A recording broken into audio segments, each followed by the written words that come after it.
ನೆನೆಯಷ್ಟೇ ಒಂದಷ್ಟು ಕ್ರೈಮ್ ಕಹಾನಿಗಳನ್ನು ನಿಮ್ಮ ಮುಂದೆ ಇಟ್ಟೆ. ಪ್ರಮುಖವಾಗಿ ಬೀದರ್ನಲ್ಲಾದಂತಹ ದರೋಡೆ. ಬೀದರ್ ಆದಮೇಲೆ ನೋಡಿ ಮತ್ತೆ 2 ಕಡೆ ದರೋಡೆ ಆಗಿದೆ. ಕೋಟಿ ಕೋಟಿ ಬೆಲೆ ಬಾಳುವಂತಹ ಚಿನ್ನವನ್ನು ದರೋಡೆ ಮಾಡಿರೋದು ಮಂಗಳೂರಿನಲ್ಲಿ. ಇದರ ಜೊತೆಗೆ ಹಲವು ಕ್ರೈಮ್ ಕಹಾನಿಗಳನ್ನು ನಿಮ್ಮ ಮುಂದೆ ಇಡೋದಕ್ಕಿದೆ ಈ ಹೊತ್ತಿನ ಕ್ರೈಮ್ ಡೈರಿಯಲ್ಲಿ. ನಾನು ಶರತ್ ಹುಣಸೂರು.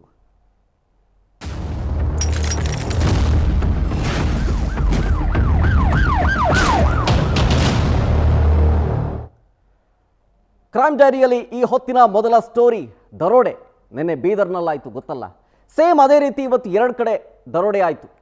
ದರೋಡೆಕೋರರು, ಲೂಟಿಕೋರರಿಗೆ ಎಲ್ಲೋ ಒಂದು ಕಡೆ ನಮ್ಮ ಕರ್ನಾಟಕ ಹಾಟ್ಸ್ಪಾಟ್ ಆಗ್ಬಿಡ್ತಾ ಅಂತ ಡೌಟ್ ಇದ್ದೇ ಇದೆ. ಟ್ರೆಂಡಿಂಗ್ನಲ್ಲಿ ಇರೋದ್ರಿಂದ ಈ ದರೋಡೆಕೋರರು ಅದನ್ನೇ ಫಾಲೋ ಮಾಡ್ತಾ ಇದ್ದಾರಾ ಅಂತ. ನೋಡಿ, 2 ದಿನದಲ್ಲಿ ರಾಜ್ಯದಲ್ಲಿ 3 ಕಡೆ ದರೋಡೆ ಆಗಿದೆ. ಬೀದರು, ವಿಜಯಪುರ, ಆಮೇಲೆ ಈಗ ಮಂಗಳೂರು. ಕರ್ನಾಟಕದ ಬ್ಯಾಂಕ್ಗಳಿಗೆ ಎದುರಾಗಿದೆ ಗನ್ ಡಾಲ್ಸರ. ರಾಜ್ಯದಲ್ಲಿ ಕಾನೂನು ಸುವ್ಯವಸ್ಥೆ ಹದಗೆಟ್ಟೋಯ್ತಾ? ಅಷ್ಟೊಂದು ಧೈರ್ಯ ಬಂತ ಈ ದರೋಡೆಕೋರರಿಗೆ? ಪೊಲೀಸರ ಭಯನೇ ಇಲ್ವಾ ಈ ದುಷ್ಕರ್ಮಿಗಳಿಗೆ? ಏನೋ ಗೊತ್ತಿಲ್ಲಪ್ಪ.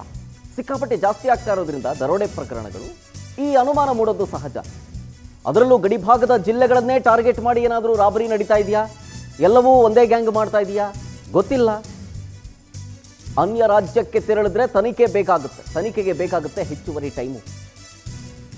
ಆ ಟೈಮ್ನಲ್ಲೇ ಎಸ್ಕೇಪ್ ಆಗಿಬಿಡ್ಬೋದಲ್ಲ, ಅದೇ ಈ ಸಂಚು. ಅದನ್ನೇ ಉಪಯೋಗಿಸ್ಕೊಂಡು ಈ ಬೀದರು, ವಿಜಯಪುರ, ಮಂಗಳೂರಿನಲ್ಲಿ ರಾಬರಿ ಆಯ್ತಾ? ಈ ರಾಬರಿ ಎಲ್ಲ ಒಂದೇ ಗ್ಯಾಂಗ್ ಮಾಡ್ತಾ ಹಲವು ಅನುಮಾನಕ್ಕೆ ಎಡೆ ಮಾಡಿಕೊಡ್ತಾ ಇದೆ. 3 ಕಡೆಗಳಲ್ಲಿ ಆಲ್ಮೋಸ್ಟ್ 2 ಡೇಸ್ ಡಿಫ್ರೆನ್ಸಲ್ಲಿ 2 ದಿನಗಳಲ್ಲಿ 3 ಕಡೆ ದರೋಡೆ ಆಗಿರೋದು ನೋಡಿ. ಗಮನಿಸ್ತಾ ಇದ್ದೀರಿ. ಬೀದರ್ನಲ್ಲಿ ಬ್ಯಾಂಕ್ ದರೋಡೆ ಆಗಿದ್ದು, ಪಾಪ ಒಬ್ಬರು ಸಾವನ್ನಪ್ಪಿದ್ರು, ಮತ್ತೊಬ್ಬರು ಆಸ್ಪತ್ರೆಯಲ್ಲಿ ಟ್ರೀಟ್ಮೆಂಟ್ ತಗೊಂತಾ ಇದ್ದಾರೆ. ಮಂಗಳೂರಿನಲ್ಲಿ ಬ್ಯಾಂಕ್ ದರೋಡೆ ಆಯಿತು. ಐಷಾರಾಮಿ ಕಾರ್ನಲ್ಲಿ, ಅದು ಫೇಕ್ ನಂಬರ್ ಪ್ಲೇಟ್ ಅಂತೆ. KA04 ಬೆಂಗಳೂರಿನ ನಾರ್ತ್ ರಿಜಿಸ್ಟರ್ಡ್ ಗಾಡಿ ಅದು ಫೇಕ್ ನಂಬರು. ಆ ಫೇಕ್ ನಂಬರ್ ಪ್ಲೇಟ್ ಹಾಕೊಂಡು ಐಷಾರಾಮಿ ಕಾರಲ್ಲಿ ಬಂದು ಕೋಟಿ ಬೆಲೆ ಬಾಳೋ ಚಿನ್ನ, ನಗದೆಲ್ಲ ತಗೊಂಡು ಎಸ್ಕೇಪ್ ಆದರು. ಆಮೇಲೆ ವಿಜಯಪುರದಲ್ಲಿ ಮನೆಗೆ ನುಗ್ಗಿ ದರೋಡೆ ಆಗಿರೋದು ನೋಡಿ. CCTV ವಿಜುವಲ್ಸು ಹೆಂಗೆ ಬಂದು ದರೋಡೆ ಮಾಡಿದ್ರು ಅಂತ 3 ಜನ. ಸೊ ಈ 3 ಪ್ರಕರಣಗಳನ್ನು ಗಮನಿಸ್ತಾ ಇದ್ದರೆ ಕರ್ನಾಟಕವೇ ಹಾಟ್ಸ್ಪಾಟ್ ಆಗೋಯ್ತಾ ಈ ದರೋಡೆಕೋರರಿಗೆ? ಗೊತ್ತಿಲ್ಲ, ಅನುಮಾನ ಮೂಡಿಸ್ತಾ ಇದೆ. ಎಲ್ಲವೂ ಕೂಡ ಒಂದೇ ಗ್ಯಾಂಗ್ ಮಾಡ್ತಾ? ಗೊತ್ತಿಲ್ಲ. ಪೊಲೀಸರ ಭಯವೇ ಇಲ್ಲ ಈ ದರೋಡೆಕೋರರಿಗೆ ಅನ್ನೋದು ಕನ್ಫರ್ಮ್ ಆಗುತ್ತೆ ಮೇಲ್ನೋಟಕ್ಕೆ. ಆಯ್ತಲ್ಲ ಬೀದರ್ನಲ್ಲಿ, ಜೊತೆಗೆ ವಿಜಯಪುರದಲ್ಲಿ, ಅದಾದ ಮೇಲೆ ಮಂಗಳೂರಿನಲ್ಲೂ ಕೂಡ ಅತಿ ದೊಡ್ಡ ರಾಬರಿ ನಡೀತು. ಕೋಟೆಕಾರು ಸಹಕಾರಿ ಬ್ಯಾಂಕ್ನಲ್ಲಿ ಒಂದಲ್ಲ ಎರಡಲ್ಲ ಸುಮಾರು 10 ಕೋಟಿ ರೂಪಾಯಿನಷ್ಟು ಬೆಲೆ ಬಾಳುವಂತಹ ಚಿನ್ನ, ನಗದು ಎಲ್ಲವನ್ನು ತಗೊಂಡು ಎಸ್ಕೇಪ್ ಆದರು. ಅದು ಮೂಟೆಯಲ್ಲಿ ತುಂಬಿಕೊಂಡು ಹಾಡ ಹಗಲೇ ಬಂದೂಕು ತೋರಿಸಿ ದರೋಡೆ ನಡೆಸ್ತು ಗ್ಯಾಂಗು. ಕೇರಳ ಗಡಿಭಾಗದ ತಲಪಾಡಿ ಬಳಿಯ ಬ್ಯಾಂಕ್ನಲ್ಲಾಗಿರೋ ರಾಬರಿ ಇದು.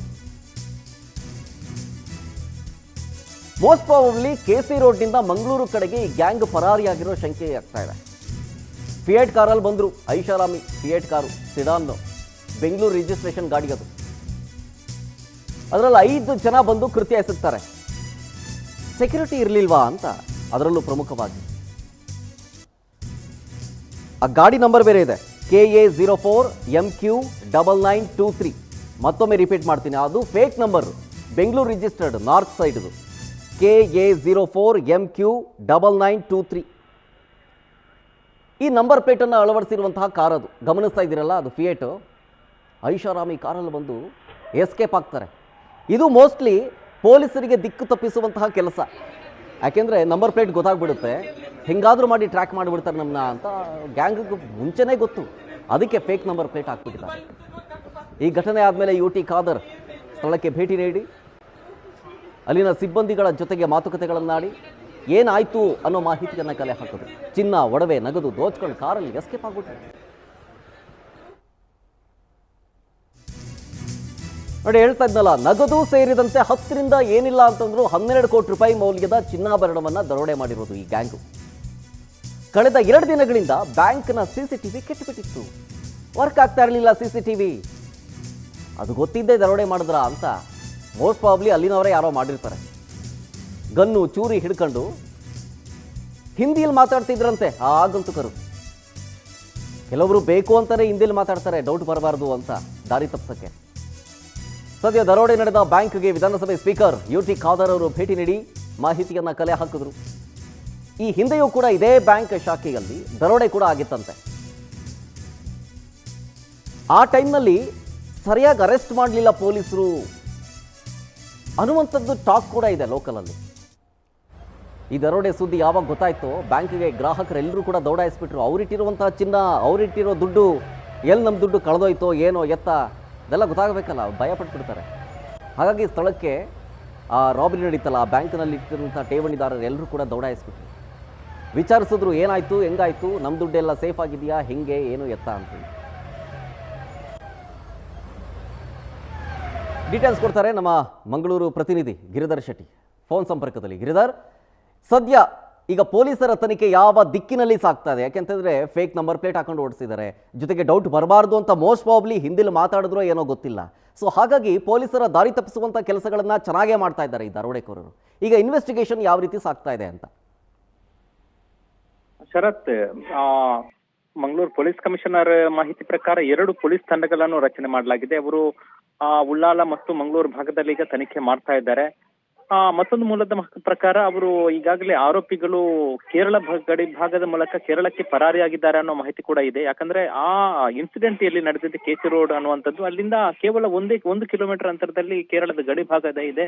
ಮತ್ತೆ ಅಲ್ಲಿ ಟೋಲ್ ಗೇಟ್ ಕೂಡ ಇದೆ. ಆ ಟೋಲ್ ಗೇಟ್ ಮೂಲಕ ಅವರು ಎಸ್ಕೇಪ್ ಆಗಿದ್ದಾರೆ ಅನ್ನೋ ಮಾಹಿತಿಯನ್ನು ಈ ಪೊಲೀಸರು ಈಗ ಸಿಎಂ ಸಿದ್ದರಾಮಯ್ಯ ಅವರಲ್ಲಿ ಕೂಡ ಮಾಹಿತಿ ನೀಡಿದ್ದಾರೆ. ಅಂದ್ರೆ ಸಿಎಂ ಸಿದ್ದರಾಮಯ್ಯ ಅವರು ಮಂಗಳೂರಿನಲ್ಲೇ ಇದ್ದಾರೆ. ಅವರು ತುರ್ತಾಗಿ ಮೀಟಿಂಗ್ ಅನ್ನು ಕೂಡ ಕರೆದಿದ್ರು. ಆ ಮೀಟಿಂಗ್ ಸಂದರ್ಭದಲ್ಲಿ ಐಜಿಪಿ ಮತ್ತು ಪಶ್ಚಿಮ ವಲಯ IGP Amit Singh, Mangaluru police commissioner Anupam Agarwal ಮತ್ತು ಮಂಗಳೂರು ಎಸ್ಪಿ ಯತೀಶ್, ಇವರು 3 ಕೂಡ ಇದ್ರು. ಅವರನ್ನು ತೀವ್ರವಾಗಿ ತರಾಟೆಗೆ ಎತ್ತಿಕೊಂಡಿದ್ದಾರೆ. ಆ ಸಂದರ್ಭದಲ್ಲಿ ಆರೋಪಿಗಳು ಕೇರಳದತ್ತ ಪರಾರಿ ಆಗಿರುವ ಸಾಧ್ಯತೆ ಇದೆ ಅನ್ನೋ ಮಾಹಿತಿಯನ್ನು ಕೂಡ ಪೊಲೀಸರು ನೀಡಿರುವಂತದ್ದು. ಹಾಗಾಗಿ ಈ ಬೆಳವಣಿಗೆ ನೋಡಿದ್ರೆ ಮತ್ತೆ ಅಲ್ಲಿ ಆ ಸಿಬ್ಬಂದಿ ಮತ್ತು ಅವರ ವರ್ತನೆ ಮತ್ತು ಅಲ್ಲಿ ಆ ಕೆಲವು ಸ್ಥಳೀಯರು ಹೇಳುವ ಪ್ರಕಾರ ಅಲ್ಲಿ ಸ್ಥಳೀಯರದ್ದೇ ಏನೋ ಈ ಕೈವಾಡ ಇದ್ದಿರಬಹುದು ಅನ್ನೋ ಮಾಹಿತಿಯನ್ನು ಕೂಡ ನೀಡ್ತಾ ಇದ್ದಾರೆ. ಮತ್ತೊಂದು ಅಲ್ಲಿ ಸ್ಥಳೀಯ ಆ ಸಂದರ್ಭದಲ್ಲಿ ಎದುರು ಭಾಗದಲ್ಲಿದ್ದ ಒಬ್ಬರು ಮಹಿಳೆ ಹೇಳುವ ಪ್ರಕಾರ, ಮಹಿಳೆ ಒಂದು 20 kg ಹೆಚ್ಚು ಚಿನ್ನವನ್ನು ಒಂದು ದೊಡ್ಡ ಒಂದು ಮೂಟೆಯಲ್ಲಿ ಕತ್ಕೊಂಡು ಹೋಗಿದ್ದಾರೆ. ಅದನ್ನು ಎತ್ಕೊಂಡು ಹೋಗ್ಲಿಕ್ಕೆ ಕೂಡ ಅವರಿಗೆ ಮೇಲಿನಿಂದ ಕೆಳಗೆ ಬರ್ಲಿಕ್ಕೆ ಆಗಿರ್ಲಿಲ್ಲ ಅನ್ನೋ ಮಾಹಿತಿಯನ್ನು ಕೂಡ ಹೇಳ್ತಾ ಇದ್ದಾರೆ. ಹೀಗಾಗಿ ಈಗ 10ರಿಂದ 12 ಕೋಟಿ ಅಂತ ಕೆಲವರು ಹೇಳ್ತಾ ಇದ್ದಾರೆ. ಅಲ್ಲಿ ಪೊಲೀಸರು ಕೂಡ ಅದನ್ನ ಹೇಳಿರುವುದು. ಅದಕ್ಕಿಂತಲೂ ಹೆಚ್ಚು ಮೌಲ್ಯದ ಚಿನ್ನಾಭರಣ ದರೋಡೆ ಆಗಿರುವ ಸಾಧ್ಯತೆಯೂ ಇದೆ. ಯಾಕಂದ್ರೆ ಇದರ ಬಗ್ಗೆ ಆ ಸೊಸೈಟಿಯಲ್ಲಿ ಅಂದ್ರೆ ಸಹಕಾರಿ ಬ್ಯಾಂಕಿನಲ್ಲಿ, ಅದು ಕೋಟೆಕಾರ ಸಹಕಾರಿ ಬ್ಯಾಂಕಿನ ಶಾಖೆ ಆಗಿರುವಂತದ್ದು. ಅದರಲ್ಲೂ ಕೂಡ ಅದು ಅಲ್ಲಿ ಮುಸ್ಲಿಮರೇ ಹೆಚ್ಚಿರುವಂತದ್ದು. ಸ್ಥಳೀಯ ಮುಸ್ಲಿಮರು ಸಾಕಷ್ಟು ಮಂದಿ ಅಲ್ಲಿ ದುಬೈನಲ್ಲಿ ಬೇರೆ ಬೇರೆ ಕಡೆ ಇದ್ದವರು ಕೂಡ ಇದ್ದಾರೆ. ಅವರೆಲ್ಲ ತಮ್ಮ ಒಡವೆಗಳನ್ನ ಅಲ್ಲಿ ಸಾಲಕ್ಕಾಗಿ ಇಟ್ಟಿರುವಂತದ್ದು, ಮತ್ತೆ ಲಾಕರ್ ನಲ್ಲಿ ಇಟ್ಟಿರುವಂತದ್ದು, ಭದ್ರತಾ ಕಾರಣಕ್ಕಾಗಿ ಲಾಕರ್ ನಲ್ಲಿ ಇಟ್ಟಿದ್ದವರು ಕೂಡ ಇದ್ದಾರೆ. ಈಗ ಸಾವಿರಾರು ಜನ ಅಲ್ಲಿ ಆ ಸ್ಥಳಕ್ಕೆ ಬಂದಿದ್ದಾರೆ, ಮತ್ತೆ ಬ್ಯಾಂಕ್ನ ಮುಂದೆ ಸೇರಿದ್ದಾರೆ. ಈಗಲೂ ಕೂಡ ಪೊಲೀಸರು ಅಲ್ಲಿ ಬಂದ್ ಮಾಡಿ, ಆ ಕಚೇರಿಯ ಒಳಗಡೆ ಬಂದ್ ಮಾಡಿ ಸೆಕ್ಯೂರಿಟಿ ಕೂಡ ಹಾಕಿದ್ದಾರೆ. ಆದ್ರೆ ಆ ಕಟ್ಟಡಕ್ಕೆ ಬೇರೆ ಯಾವುದೇ ಸೆಕ್ಯೂರಿಟಿ ಇರ್ಲಿಲ್ಲ ಅನ್ನೋ ಮಾಹಿತಿಯನ್ನು ಕೂಡ ಈಗ ಲಭ್ಯ ಆಗ್ತಾ ಇದೆ. ಅದರ ಜೊತೆಗೆ ಯಾವುದೇ ಗನ್ಮ್ಯಾನ್ ಕೂಡ ಇರ್ಲಿಲ್ಲ, ಮತ್ತೆ ಬ್ಯಾಂಕಿಗೆ ಪ್ರತ್ಯೇಕವಾಗಿ ಅಲ್ಲಿ ಯಾವುದೇ ಓಕೆ ಓಕೆ ಓಕೆ ನೋಡೋಣ ಪೊಲೀಸರ ತನಿಖೆ ಯಾವ ದಿಕ್ಕಲ್ಲಿ ಸಾಗುತ್ತೆ, ಎಷ್ಟು ದಿನ ಆಗುತ್ತೆ ಇವರು ಹಿಡಿಯೋಕ್ಕೆ ಪೊಲೀಸರು ಅಂತ ಕಾದ್ ನೋಡೋಣ. ಇನ್ನು ಬೀದರ್ನಲ್ಲಿ ಆಯ್ತಲ್ಲ ಬ್ಯಾಂಕ್ ರಾಬರಿ, ನೋಡಿ 2 ದಿನ ಆಯಿತು, ಇನ್ನೂ ಕೂಡ ರಾಬರ್ಸ್ ಸಿಕ್ಕೇ ಇಲ್ಲ. ಪೊಲೀಸರಿಗೆ ಚಳ್ಳೆ ಹಣ್ಣು ತಿನ್ನಿಸ್ತಾ ಇದ್ದಾರೆ. ನೆನೆ ಸಿಕ್ಕರು ಅನ್ನೋ ಡೌಟ್ ಇತ್ತು. ಹೈದರಾಬಾದ್ನಲ್ಲಿ ಒಂದು ಅಟ್ಯಾಕ್ ಆಗಿತ್ತು. ಬಸ್ ಮ್ಯಾನೇಜರ್ ಮೇಲೆ ಹಲ್ಲೆ ಆಯಿತು. ಗನ್ ಹಿಡ್ಕೊಂಡಿದ್ರು ಅವರು, ಅವ್ರ ಬ್ಯಾಗಲ್ಲೂ ಕ್ಯಾಶ್ ಇತ್ತು. ಸಿಕ್ಕಿದ್ರು ಅಂತ ಅನ್ಕೊಂಡಿದ್ವಿ, ಆದರೆ ಇಲ್ಲ. SBI ಬ್ಯಾಂಕ್ ಬಳಿ ಇಬ್ಬರಿಗೆ ಗುಂಡಿಕ್ಕಿ 93 ಲಕ್ಷ ಹಣವನ್ನು ದೋಚಿದ್ರಲ್ಲ. ಈಗ ಅದರ ತನಿಖೆಗಾಗಿ 9 ತಂಡವನ್ನು ರಚನೆ ಮಾಡಲಾಗಿದೆ.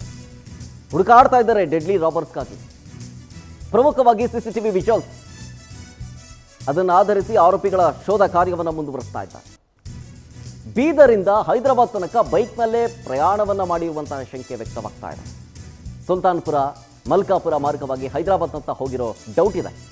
ಆ ಟ್ರಂಕ್ ಇತ್ತಲ್ಲ, ಆ ವಾಹನದಿಂದ ದುಡ್ಡು ಸಾಗಿಸ್ತಿದ್ರಲ್ಲ ATMಗೆ ಅಂತೇಳಿ, ಆ ವಾಹನದಿಂದ ಟ್ರಂಕ್ ಹೆಂಗಿತ್ತೋ ಹಾಗೆ ತಗೊಂಡು ಎಸ್ಕೇಪ್ ಆದರು. ಆ ಟ್ರಂಕ್ ಎತ್ಕೊಳ್ಳೋಕ್ಕೂ ಒಡ್ಡಾಡ್ತಿದ್ದ ಅವನು, ಪಾಪ ಒದ್ದಾಡ್ತಾ ಇದ್ದ. ಬಿದ್ದು ಎತ್ಕೊಂಡು ಹೋದ. ಆ ಟ್ರಂಕನ್ನು ಏನು ಮಾಡ್ತಾರೆ, ಬಿಸಾಕ್ಬಿಡ್ತಾರೆ. ಆ ಟ್ರಂಕ್ ಬಿಸಾಕಿ ಅದರೊಳಗಿದ್ದ ಹಣನ ಬ್ಯಾಗ್ನಲ್ಲಿ ತುಂಬಿಕೊಂಡು ಎಸ್ಕೇಪ್ ಆಗಿದ್ದಾರೆ ಇವರು ರಾಬರ್ಸ್. ಸೊ ಅವರು ಎಲ್ಲೆಲ್ಲಿಂದ ಹೋದರು, ಯಾವ ರೂಟಲ್ಲಿ ಹೋದರು, ಆ ರೂಟ್ ಮ್ಯಾಪು ಜೊತೆಗೆ CCTV ವಿಜುವಲ್ಸು ಎಲ್ಲವನ್ನೂ ಕೂಡ ಕಲೆ ಹಾಕಿ ಒಂದು ಸ್ಕೆಚ್ ಹಾಕ್ತಾ ಇದ್ದಾರೆ ಎಲ್ಲಿಗೆ ಹೋಗಿರ್ಬೋದು ಅಂತೇಳಿ. ಸೊ ಅವ್ರು ಎಲ್ಲೆಲ್ಲಿಗೆ ಹೋಗಿದ್ದಾರೆ ಅನ್ನೋ ಶಂಕೆ ಇದೆಯೋ ಅಲ್ಲೆಲ್ಲವೂ ಕೂಡ ಪೊಲೀಸ್ ತಂಡಗಳು ಹೋಗಿದ್ದಾವೆ. ಸೊ ಅದೇ ಆಧಾರದಲ್ಲಿ ರಾಬರ್ಸನ್ನ ಹೆಂಗಾದರೂ ಮಾಡಿ ಅರೆಸ್ಟ್ ಮಾಡಬೇಕು ಅಂಥೇಳಿ ಪೊಲೀಸರು ತೀವ್ರ ಶೋಧವನ್ನು ನಡೆಸ್ತಾ ಇದ್ದಾರೆ. ಆದರೆ ಇನ್ನೂ ಕೂಡ ಸಿಕ್ಕಿಲ್ಲ. ನೆನ್ನೆ ಆಯಿತು, ಇವತ್ತಾಯಿತು, ಆಲ್ಮೋಸ್ಟ್ 2 ಡೇಸ್ ಕಂಪ್ಲೀಟ್ ಆಗ್ತಾ ಬಂತು, ಆದರೆ ಇನ್ನೂ ಸಿಕ್ಕಿಲ್ಲ.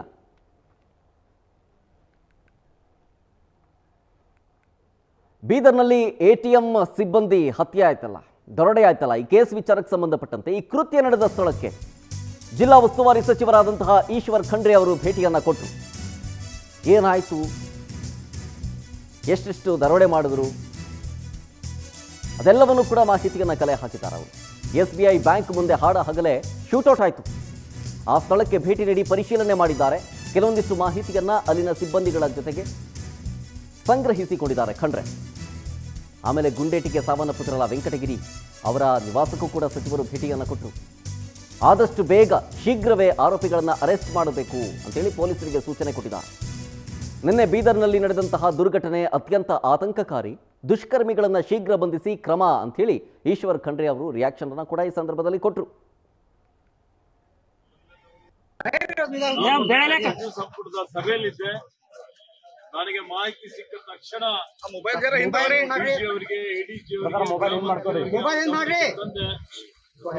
ಅದಾದ್ಮೇಲೆ ನೇರವಾಗಿ ನಾನು ಹೈದರಾಬಾದ್ಗೆ ಬಂದು ರಾತ್ರಿ 11 ಗಂಟೆಗೆ 6 ಗಾಯಾಳುಗಳು ತೀವ್ರವಾಗಿ ರಕ್ತಸ್ರಾವವಾಗಿದ್ದು ಕೇರ್ ಆಸ್ಪತ್ರೆಯಲ್ಲಿ ಅವರ ಪರಿವಾರದವರಿಗೆ ಭೇಟಿಯಾಗಿ, ಹಿರಿಯ ವೈದ್ಯರಿಗೆ ಭೇಟಿಯಾಗಿ ಇವತ್ತು ಅವ್ರು ಬೇಗ ಗುಣಮುಖರಾಗಬೇಕು ಅನ್ನುವಂಥದ್ದು ಮತ್ತು ಅವ್ರಿಗೆ ಯಾವುದೇ ರೀತಿಯ ಖರ್ಚು ವೆಚ್ಚಗಳ ತೊಂದರೆ ಇರಬಾರ್ದು, ಇದ್ರೆ ಸರ್ಕಾರ ಸಂಪೂರ್ಣವಾಗಿ ನಾವೆಲ್ಲ ಕೂಡಿ ಭರಿಸ್ತೇವೆ ಅನ್ನುವಂತ ಮಾತನ್ನು ಹೇಳಿದ್ದಾನೆ. ಅದೇ ರೀತಿಯಲ್ಲಿ ಯಾರು ಇವತ್ತಿದ್ದು ಸಂಪುಟದ ಸಭೆಯಲ್ಲಿದ್ದೆ.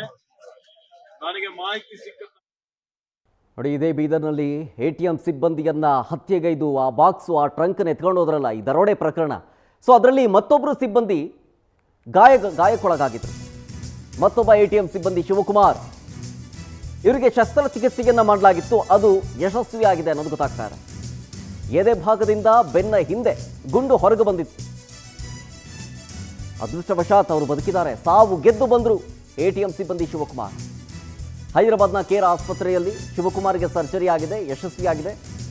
ಮತ್ತೆ ಇನ್ನೊಂದು ಶಸ್ತ್ರಚಿಕಿತ್ಸೆ ಬಾಕಿ ಇದೆಯಂತೆ. ಸೊ ನಾಳೆ ಆಪರೇಷನ್ ಮಾಡ್ತಾರಂತೆ ಡಾಕ್ಟರು. ಶಿವಕುಮಾರ್ ಆರೋಗ್ಯವನ್ನು ಈ ಸಂದರ್ಭದಲ್ಲಿ ಸಚಿವ ಈಶ್ವರ್ ಖಂಡ್ರೆ ಅವರು ವಿಚಾರಿಸಿದ್ದಾರೆ. ಈ ಸಂದರ್ಭದಲ್ಲಿ ಶಿವಕುಮಾರ್ ಅವರ ಹೇಳಿಕೆಯೂ ಕೂಡ ಇನ್ವೆಸ್ಟಿಗೇಷನ್ನಲ್ಲಿ ಏನಾದರೂ ಹೆಲ್ಪ್ ಆಗ್ಬೋದು ಅಂತ. ಯಾಕೆಂದರೆ ಗಾಡಿ ಓಡಿಸ್ಬೇಕಾದ್ರೆ ಮಿರರಲ್ಲಿ ಎಲ್ಲಾದರೂ ಫಾಲೋ ಮಾಡ್ಕೊಂಡು ಬಂದಿದ್ದೇನಾದರೂ ಡೌಟು ನೋಡಿರಬಹುದೇನೋ, ಯಾವ ಸ್ಥಳದಿಂದ ಫಾಲೋ ಮಾಡ್ಕೊಂಡು ಬಂದರು ಅಂತ ಗೊತ್ತಾಯಿತು ಅಂತಂದರೆ ಆ ಸ್ಥಳದ CCTV ವಿಜುವಲ್ಸು, ಆಮೇಲೆ ಅವರು ಯಾವ ಕಡೆಯಿಂದ ಬಂದರು ಅನ್ನೋ CCTV ವಿಜುವಲ್ಸು ಸಿಗುತ್ತೆ. ಸೊ ಮೂಲ ಸ್ಥಳ ಸಿಕ್ಕಿಬಿಡುತ್ತೆ. ಇನ್ನಷ್ಟು ಡೀಟೇಲ್ಸ್ ಕೊಡ್ತಾರೆ ನಮ್ಮ ಬೀದರ್ ಪ್ರತಿನಿಧಿ ರಾಜ್ಕುಮಾರ್, ನೇರ ಸಂಪರ್ಕದಲ್ಲಿ ಜಾಯ್ನ್ ಆಗ್ತಿದ್ದಾರೆ. ರಾಜ್ಕುಮಾರ್, ಪೊಲೀಸರ ತನಿಖೆ ಒಂದು ಕಡೆ ಯಾವ ರೀತಿ ಸಾಗ್ತಾ ಇದೆ ಅಂತ ಹೇಳಿ, ಯಾಕೆಂದರೆ ಎಲ್ಲಿ ಹೋಗಿದ್ದಾರೆ ಈ ದರೋಡೆಕೋರರು, ಹಂತಕರು ಅಂತೇಳಿ ಗೊತ್ತಿಲ್ಲ. ಸೊ ಹಾಗಾಗಿ ಪೊಲೀಸರ ಇನ್ವೆಸ್ಟಿಗೇಷನ್ ಸದ್ಯ ಯಾವ ಹಂತಕ್ಕೆ ಬಂದು ತಲುಪಿದೆ ಅನ್ನೋದು? ಖಂಡಿತವಾಗ್ಲೂ ಶರತ್, ಏನು ಹಾಡಾಗ್ಲೇ ದರೋಡೆ ನಡೆದಿ ಇವತ್ತಿಗೆ 2 ದಿನ ಕಳೀತು. ಹಾಗಾಗಿ ನಿನ್ನೆ ಬೆಳಗ್ಗೆ ಒಂದು ಹಾಡಾಗ್ಲೇ ದರೋಡೆ ನಡೆದಿರುವಂತ ಘಟನೆ ಬೀದರ್ ಜಿಲ್ಲೆಯಲ್ಲಿ ಬೀದರ್ ಜನರಿಗೆ ಒಂದು ನಿದ್ದೆ ಕಡಿಸಿದೆ ಅಂತ ಹೇಳ್ಬೋದು. ಏನಂದ್ರೆ ಬೀದರ್ನಿಂದ ಅವರು ಹೈದರಾಬಾದ್ಗೆ ಬರೀ ಬೈಕ್ ಮ್ಯಾಗೆ ಹೋಗಿದ್ದಾರೆ ಅಂತ ಹೇಳ್ಬೋದು. ಇಲ್ಲಿಂದ ಹೈದರಾಬಾದ್ 140 ಕಿಲೋಮೀಟರ್ ಆಗುತ್ತೆ ಶರತ್. ಆದ್ರೂ ಕೂಡ ಏನ ದರೋಡೆಕೋರರು, ಇಬ್ರು ದರೋಡೆಕೋರರು ಇದ್ದಾರೆ. ಇಲ್ಲಿಂದ ಬೆಳಗ್ಗೆ ಏನೋ 10 ಗಂಟೆ 20-30-40 ನಿಮಿಷಕ್ಕೆ ಒಂದು ದರೋಡೆ ಮಾಡಿ ಇಲ್ಲಿಂದ ಬೈಕ್ ಮುಖಾಂತರ ಅವರು ಏನಂದ್ರೆ ಇಲ್ಲಿಂದ ಮಡಿವಾಳ ವೃತ್ತ ಆಗಿರ್ಬೋದು, ಮತ್ತಂದ್ರೆ ಜಿಲ್ಲಾಧಿಕಾರಿಗಳ ಮನೆಗೆ ಹಿಂದ್ಗಡೆಯಿಂದ ರಿಂಗ್ ರೋಡ್ ಮೂಲಕ ಒಂದು ಹೈದರಾಬಾದ್ ತಲುಪಿದ್ದಾರೆ ಅಂತ ಹೇಳ್ಬೋದು. ಯಾಕಂದ್ರೆ ಕಳ್ಳದಾರಿ ಸಾಕಷ್ಟು ಇದಾವೆ ಇಲ್ಲಿಂದ ಹೈವೇ ರೋಡಿಗೆ ಹೋಗಕ್ಕೆ. ಹಾಗಾಗಿ ಬೀದರ್ ಜಿಲ್ಲೆ ಪೊಲೀಸರಿಗೆ ಅವರು ಚಳ್ಳೆಣ್ಣೆ ತಿನ್ಸಿದ್ದಾರೆ ಅಂತ ಹೇಳ್ಬೋದು. ಬೀದರ್ ಜಿಲ್ಲೆಯ ಪೊಲೀಸರು ಸಾಕಷ್ಟು ಒಂದು ಈಗಾಗಲೇ 9 ತಂಡಗಳನ್ನ ರಚಿಸಿ ಏನು ಆ ಕಳ್ಳರಿಗೆ ಹಿಡಿಯಕ್ಕೆ ಸಾಕಷ್ಟು ಹರಸಾಹಸ ಪಡಿಸ್ತಾ ಇದ್ದಾರೆ. ಆದ್ರೂ ಕೂಡ ನಿನ್ನೆ ರಾತ್ರಿ ಒಂದು ಹೈದರಾಬಾದ್ ಅಲ್ಲಿ ಕೂಡ ಆಗ ದುಷ್ಕರ್ಮಿಗಳು ಒಂದು ಫೈರ್ ಮಾಡಿ ಅಲ್ಲಿರಂತ ಬಸ್ ಸಿಬ್ಬಂದಿ ಕೂಡ ಗಾಯ ಮಾಡ್ತಾರೆ. ಆ ಸಿಬ್ಬಂದಿ ಗಾಯ ಮಾಡೋ ಹಿನ್ನೆಲೆಯಲ್ಲಿ ಅಲ್ಲೂ ಕೂಡ ಹೈದರಾಬಾದ್ ಅಲ್ಲಿ ಕೂಡ ಅಫೆನ್ಸ್ ಮಾಡಿ ಅಲ್ಲೂ ಕೂಡ ಫರಾರಿ ಆಗ್ತಾರೆ. ಆದ್ರೂ ಕೂಡ ಇಲ್ಲಿವರೆಗೂ ಆ ಅಫೆನ್ಸ್ ಮಾಡಿದಂತ ಇಬ್ರು ಕಳ್ಳರದು ಯಾವುದೇ ರೀತಿ ಸುಳಿವು ಸಿಕ್ಕಿಲ್ಲ. ಹಾಗಾಗಿ ಬೀದರ್ ಪೊಲೀಸರು ಆಗಿರ್ಬೋದು ಮತ್ತೆ ತೆಲಂಗಾಣ ಪೊಲೀಸರು ಆಗಿರ್ಬೋದು ಶರತ್ ಸಾಕಷ್ಟು ಒಂದು ಚುರುಕಿನ ಹುಡುಕಾಟ ನಡೆಸ್ತಾ ಇದ್ದಾರೆ ಕೂಡ. ಇಲ್ಲಿವರೆಗೂ ಅವರು ಮೂಲತಃ ಕಂಡು ಬಂದಿರೋದು ಬಿಹಾರ್ ಮೂಲದವರಂತಿ ಎಲ್ಲೋ ಒಂದ್ ಕಡೆ ಪೊಲೀಸರು ಹೇಳ್ತಾ ಇದ್ದಾರೆ. ಆದ್ರೂ ಕೂಡ ಈಗ ಗೊತ್ತಾ ಉಸ್ತುವಾರಿ ಸಚಿವರು ಕೂಡ ಸ್ಪಾಟಿಗೆ ಬಂದಿದ್ರು. ಮತ್ತಂದ್ರೆ ಏನು ಪೊಲೀಸರು ಕೂಡ ಸಾಕಷ್ಟು ಹಿರಿಯ ಅಧಿಕಾರಿಗಳು ಒಂದು ಬೀದರ್ಗೆ ಬಂದು ಭೇಟಿ ನೀಡಿದ್ದಾರೆ. ಭೇಟಿ ನೀಡಿ ಜಾಗ ಪರಿಶೀಲನೆ ಮಾಡ್ತಾರೆ. ಅಂದ್ರೆ ಇನ್ನೂ ಟೀಮು ಹೆಚ್ಚಿನ ಮಟ್ಟಿಗೆ ಒಂದು ಆ ಕಳ್ಳರಿಗೆ ಎಡೆ ಮುರಿಯಕ್ಕೆ ಸಾಕಷ್ಟು ಒಂದು ಹರಸಾಹಸ ಪಡ್ತಾ ಇದ್ದಾರೆ ಪೊಲೀಸರು. ಇಲ್ಲಿವರೆಗೂ ಯಾವುದೇ ರೀತಿ ಆ ಕಳ್ಳರದು ಒಂದು ಮೂವ್ಮೆಂಟ್ ಸಿಕ್ಕಿಲ್ಲ ಅಂತ ಹೇಳ್ಬೋದು Sharath. Okay, thank you Rajkumar ಡೀಟೇಲ್ಸ್ಗಾಗಿ.